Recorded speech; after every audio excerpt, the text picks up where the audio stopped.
Alright, welcome back to the channel, lads and ladies, and welcome to... No, what should we call this? Well, we're not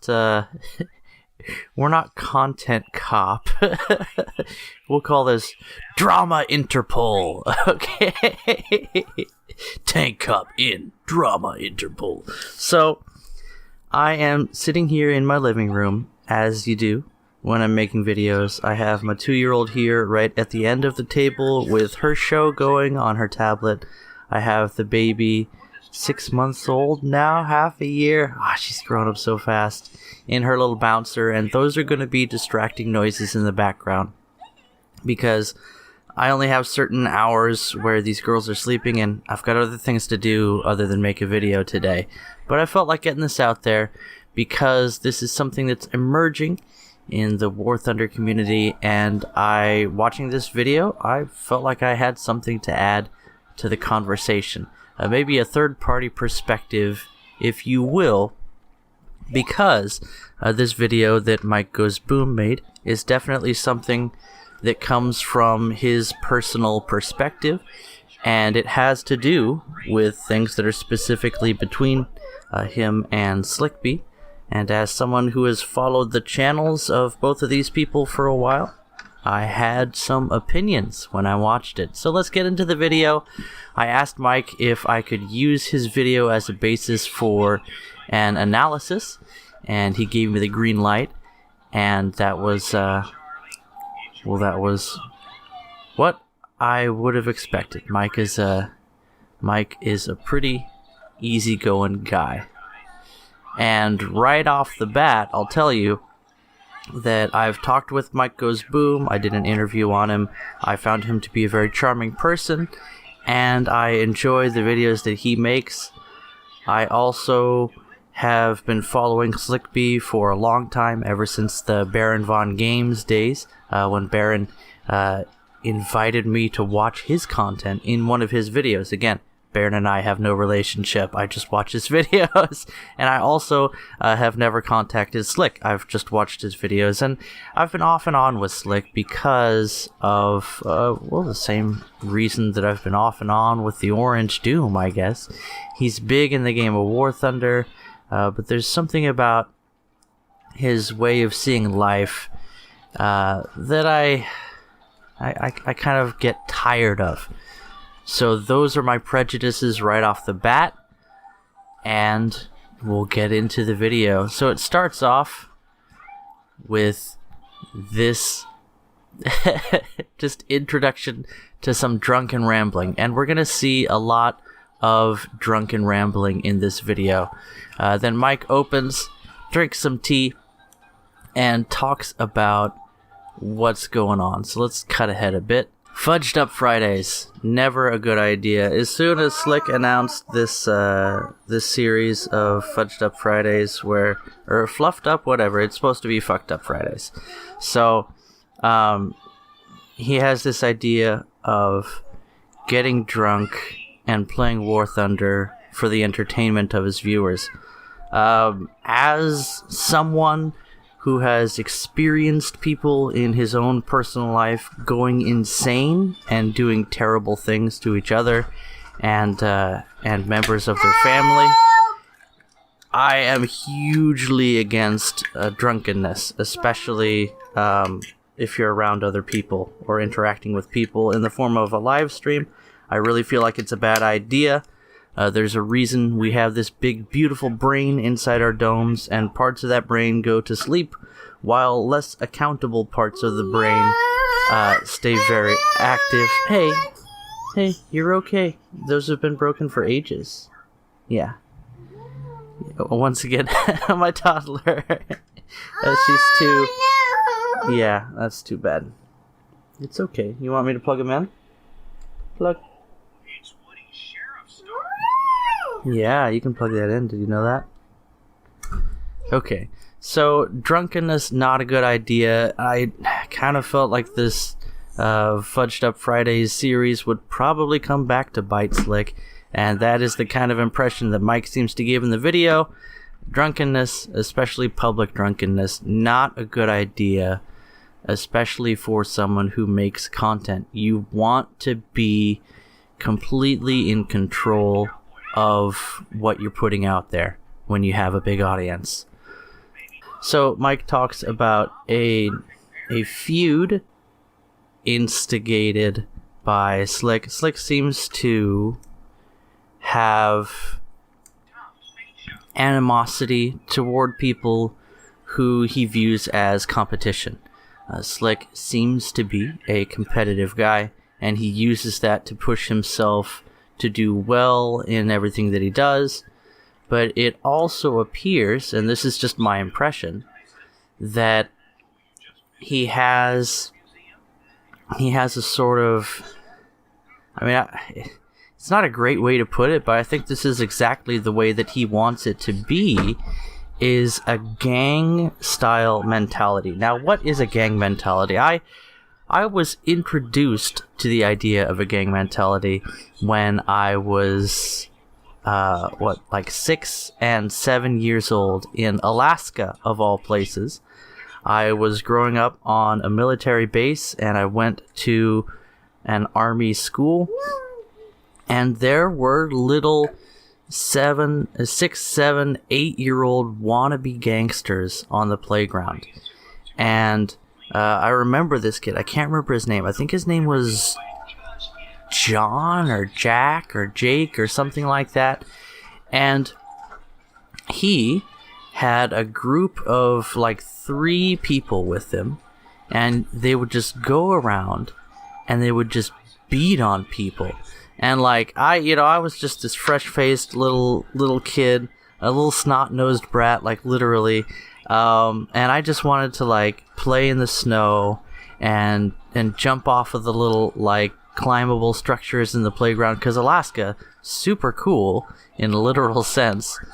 And there was always snow on the ground in the winter months, and it was just so fun to play in the snow. And instead, what happened is I would get attacked by these kids, and they would just punch me in the face. So I would cover my face, and they would just punch me in the back and the ribs and stuff until they got bored of doing it, and then they'd move on to another target. And so I started trying to avoid these kids, and then I was like, you know what? The Power Rangers always stand up for themselves, so I'm going to stand up for myself. And this was me. I had no idea what I was doing, but I watched the Power Rangers a few times, so I figured I would fight these guys. So I ran at them as fast as I could, and I yelled, and I tried to do my sprint attack, and they just beat the heck out of me. I could hit them as hard as I wanted to.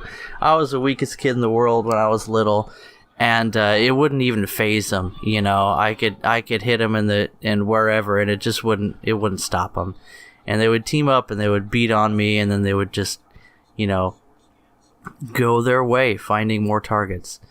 And that was a gang-style behavior, right? They just show up, they establish dominance, they beat on you, and I approached this guy, Jake or whatever his name was, and I said, why? Why are you attacking me? Why do you hurt me every day on recess? And he said, 'cause you're not one of us. Now, I didn't know it, right? I had no idea what was going on, but this is gang behavior.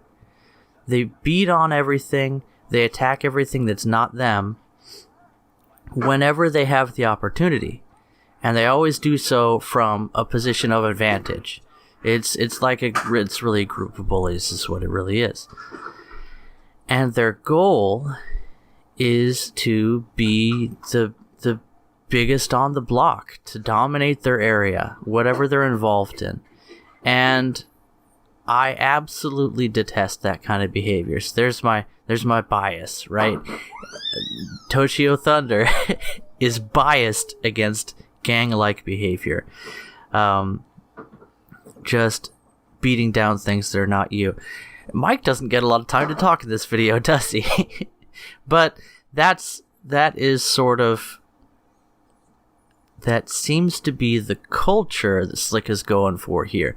That I will use violence in a figurative sense, or the threat of violence in a literal sense. And he thinks he's being funny when he says this, but this is what he's aggrandizing when he does this. And I don't know I suspect that Slick was probably exposed to this kind of gang stuff, judging from where he grew up, and I hate it. But some people embrace that culture, and they glorify it. I think that's what the kids are singing about in the rap music these days. So that's basically the extent of what we see throughout most of this video is from Slick. We're looking at his drunken ramblings and basically tough guy gangster style talk. And we'll get into what Mike is saying here. So here's Mike. And again, you're going to be a lot better served by watching this video. I don't know why you haven't watched Slickbee Needs Help before you see my analysis of it. But assuming you haven't, let's get into a little bit of what Mike is saying here so I can actually talk about what's going on in the video. So, since he decided to spend almost 2 hours on stream talking quite badly about myself and an Armenian, this is going to be my response video where we analyze the last 3 years of Slickbee's wrath against me and try to figure out why exactly he decided to lash out now. Once again, gang-style behavior, right? Slickbee you hate everybody that doesn't embrace you as part of the gang. Which is unfortunate, really. The guy's only like 21 or 22 years old, so he's barely old enough to actually start drinking now, and you can definitely see that he has not too much experience. He seems to be rather a bit of a lightweight on his stream, but he definitely likes to smack shit up. There's a point, lot. I'm smacking the shit out. I like this one. I really like Mike's sense of humor here, and you can see he is poking the bear a little bit with this one. And well, that is what you get.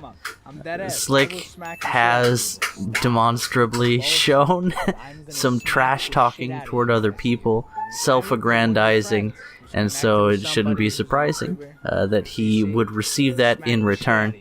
But he's taken that, as you see, an opportunity to, well, to do a little bit of grandstanding, let's say. And again, this is drunkenness, so picture this as the part of your brain talking that doesn't understand, you know, how to function in polite society, because the part of your brain responsible for forethought, for insight, for controlling outbursts of emotion and second guessing things that you feel like saying, that part of your brain takes a day off when you get drunk. So all of this is going to be Slickbee in his worst light, but possibly also being a bit honest about his feelings as well, as you expect from a drunken person. What you don't see is stability. What you don't see is self-censorship, which are things that are, again, required for polite society. That's the caveat with all this stuff that's gonna be covered, and I've already gone on far too long. Let's get back to Mike and see what he's saying. This is of course rather unfortunate, because he's not like this when sober. He doesn't know how to restrain himself when he is sober. Yes, once again, there's this animosity from Slickbee toward people who are considered rivals but not part of his group. Again, wannabe gangster, let's just put it that way. And you know, I'm not trying to insult Slick by putting it that way. It's just the most accurate way that I can view it. And why do I say wannabe gangster? Because if he was an actual gangster, that would imply that he's involved in illegal activities, and I am not ready to make that implication. I am not ready to accuse Slick of any of that stuff, and I honestly think that he is a more responsible person in real life than to actually live a real gangster lifestyle. But maybe ask him about that. I would love to ask him, by the way. I'd like to interview Slick, because I don't like Slick right now, and I've noticed that when I interview someone, it really helps me get a better idea of who they are, and it helps me to feel better about that person. So I have not yet interviewed someone and not felt better about who they are as a person as a result of the process. That's why I want to interview Slick. On top of that, I want to interview everybody. So let's move on. this is going to be a lot of examples of Slick speaking and behaving badly, and that's why I'm sort of skipping over most of the Slickbee stuff. I am, honestly, more of a fan of Mike's personality, but with that, because we're going to listen to more of what Mike has to say here, the reason I'm skipping a lot of the Slickbee stuff is because it's... Hi, baby. Do you need something? Hi, baby. You want your Shasha? Yeah, go take it over there. Even further away from the microphone. Thank you. That's awesome. So the reason that I'm spending more time talking about what Mike's sharing and skipping over a lot of the Slick stuff is because this is not showing Slick in a good light. Like, it is definitely pertinent to what Mike is talking about here. It is evidence for the claims that he's making, but at the same time, it's not going to make you feel good about what Slick is putting out there. And so just saying it once is enough for me, and then getting on to whatever Mike is talking about is why we're here. And so I'm showing more of Mike, and I mentioned that I enjoy Mike's content. I like Mike as a person, but at the same time, I have noticed, to be fair, that Mike is a charming person. He's smooth. He knows how to present himself in a way that is, well, charming. I'd say warm and friendly, but it's not quite to that point. It's more like someone who shares a bit of their self and also holds some of the cards back, which is also just completely fair. And the reason I mention this is that if there is some negativity in the reason that Mike is putting these things out here, if there is some actual hatred towards Slick and some desire to see him fail, that's not going to come out in this video because of the way that Mike is. Slickbee strikes me as a very proud person, a very boastful person that doesn't handle criticism too well, and that's often very much blind to reality. So there can be more reasons to why Mike is sharing so many examples of Slick at his worst behavior than what is directly stated in the video. If Mike actually does hate Slickbee and want to see him fail, this would be a way of making that happen. I'm not saying that's what Mike is doing. I just want you guys to have a balanced view of how I see this, that there can be an agenda here. There could be the desire to see harm come to Slick. Now, in the end of the video, Mike is going to say, go show some love to Slick. He's in a bad place. He doesn't need your hatred or negativity. He needs, helpful comments, friendly comments, basically. And again, this is another way that Mike is being charming here. Mike is being friendly here. But at the same time, just keep in the back of your mind that doesn't mean that Mike is a great person. That doesn't mean that Mike doesn't harbor ill will towards Slick, even if he says he doesn't. You want to look at actions as opposed to words, and what we see is a lot of showing Slick in unflattering circumstances, and that's honestly not something you do for someone that you want to cover for.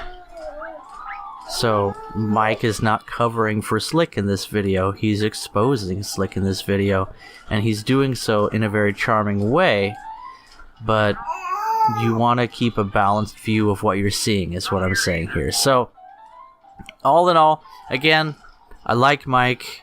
I have been annoyed by Slick, but I still watch his videos because I honestly think that he can teach a lot of valuable stuff. And I just take all of his grandstanding as part of his personality, and I say, you know what? It is what it is. He's allowed to have an attitude and still be able to teach people how to play War Thunder well. So let's move on a bit with the video. Well, look at this. Like, look at this. Just absolutely highlighting the negative emotions and personality traits of Slickbee with this video. And this is Mike's style with his videos, is that he has this great format of bullet points and visuals to go along with it. Good audio work, all hallmarks of Mike's videos that you see all the way back from the Blueprint series. I wouldn't expect Mike to make a video any different than this, but it definitely does highlight the negative aspects of Slick in the format and the content, while at the same time Mike is being winsome and positive with his personal commentary on it. But the format and the content of the video does definitely speak for itself. Look, we have almost a solid minute of Slick's drunken ramblings here, and these are all drunken ramblings. So keep that in mind. Regardless of what Mike says about his intent for the video, he is including solid blocks of time of this person in their drunken ramblings. Mike has been open about the fact that he doesn't like Slick, and he has tied this to the point of the video, which is to state that Slickbee needs help. All of this would be, good evidence. And at the same time, it appears, look, wrath, pride, and he goes down talking about all these points, and they really tie into really what I mentioned before. Self-aggrandizing, wannabe gangster, gang-style behavior, trying to build a culture around himself as sort of a tough guy, a big cheese, a big kahuna, a gang boss, those kinds of deals. Really like like Eminem, how he's a rapper and also he expects respect from people. And he talks down, he looks down on certain people, and he talks up, he looks up to people, or across to people who look up to him. Biblically, since I am a youth pastor, I'm going to go ahead and mention this. This is satanic behavior. This is literally what Satan did when he was the archangel. No, was he actually? I can't remember if he was actually an archangel. He was a big kahuna angel. He was super important. He was in a high place, and he decided in his heart that he said to himself, I will ascend to the highest place, essentially. I think this is like Isaiah 14 or 15, something like that. The burden to Babylon is where you read about this in the Bible. And again, the reason I'm including this is not because I'm trying to make a religious statement or anything like that. I'm a youth pastor, and this is how I see the world. So when I see this self-aggrandizing, when I see this, I'm going to be the best, and I'm going to just, put violence down on everyone below me and claw my way up by attacking people above me and bringing them below me and pulling myself up by pulling them down. It's bully behavior, it's gang behavior, it's whatever, hip-hop rapper behavior, whatever, that's gang stuff. But it is from the beginning satanic. It's pride, wrath, violence, malice, all these things. The reason that they have these fancy, scary biblical terms attached to them is because they were the reason, biblically speaking here, and this is how I see the world, so that's why I'm sharing it with you. They're the reason behind the creation of the evilest personality in the history of the world, of the universe. And they come off from someone who is capable of being very charming, who is capable of gathering a huge audience, and yet, at his core, he hates everyone above him. He uses violence and exploitation on those who are below him. We're talking about Satan here, right? Satanic stuff. And to the extent that that shows up in human beings, that's not surprising. The way that you see Mike very, very charmingly and well presented, very sober himself, presenting a drunken version of a person who hates him, who he said that he doesn't like, that is just as much, to be frank here, that is the same trick that Satan would use to destroy someone who's been caught in their drunkenness. There's actually examples of that in the Bible, by the way. I'm just including the Bible stuff here because that's how I see the world. That's how I relate to the world. I consider the Bible to be... Yeah, sock? You're stuck. You want help? There you go. Good job. Pee-pee in the potty. High five. High five. What's that look? High five. Yeah, you got a toothbrush? What are you gonna brush? Yeah, you want me to brush your hair with it? Brush. No. What do you want? Okay, I'm gonna keep making my video. So the reason that I reference the Bible constantly when I'm talking about moral issues and truth issues is because I consider it to be the moral compass for my life. It's how I measure truth, and it's how I make decisions about what's right and wrong. So that's the reason I reference it. I'm not trying to be religious. I'm not trying to convert everybody. I'm just telling you where I'm coming from. Okay. So to get into more about this video specifically, I've pretty much summarized it. There is some reference to Slick here later on when he's actually sober, and it's when he's replying to negativity.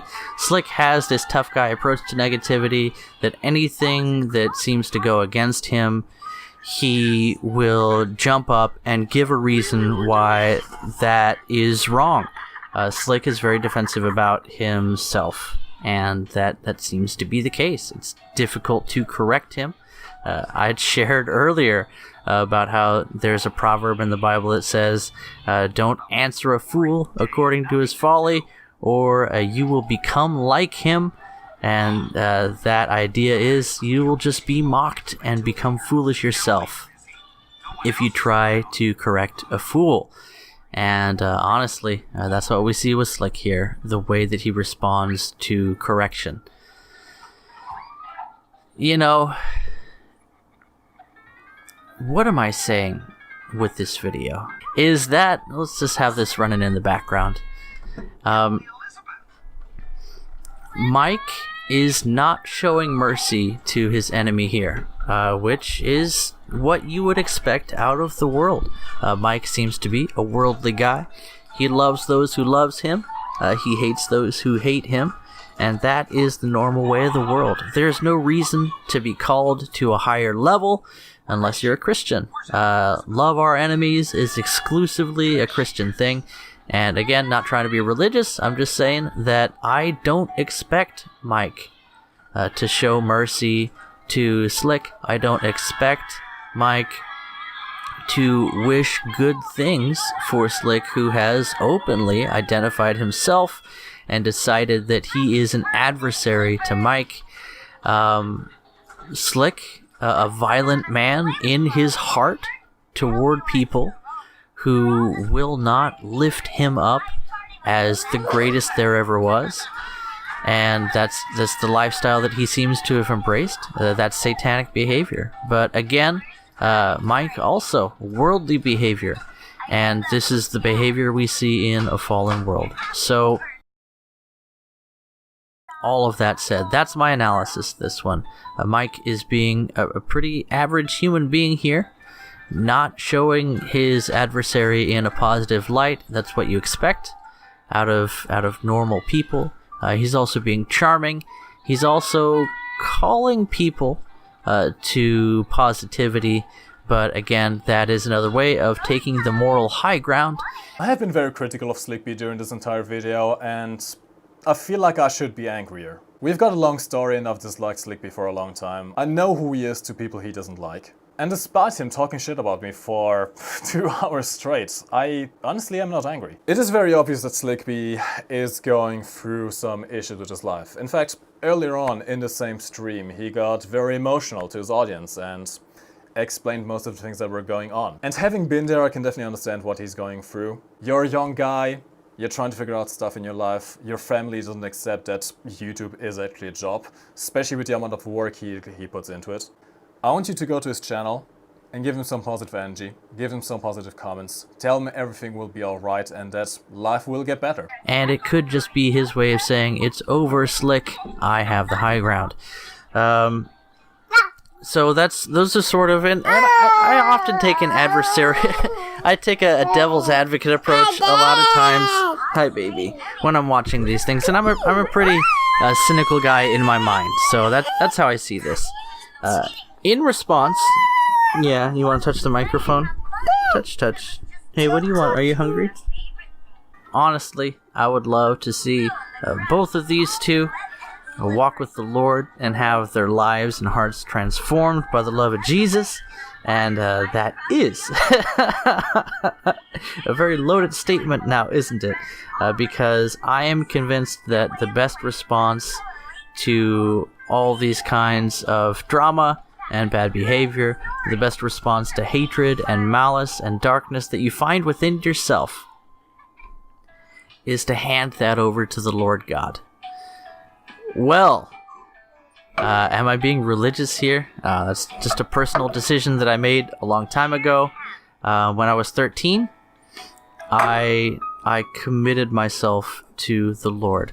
And by that, I mean that I took all of the badness that I understood about myself, and I said to God, I can't handle this. I need you to take care of this for me.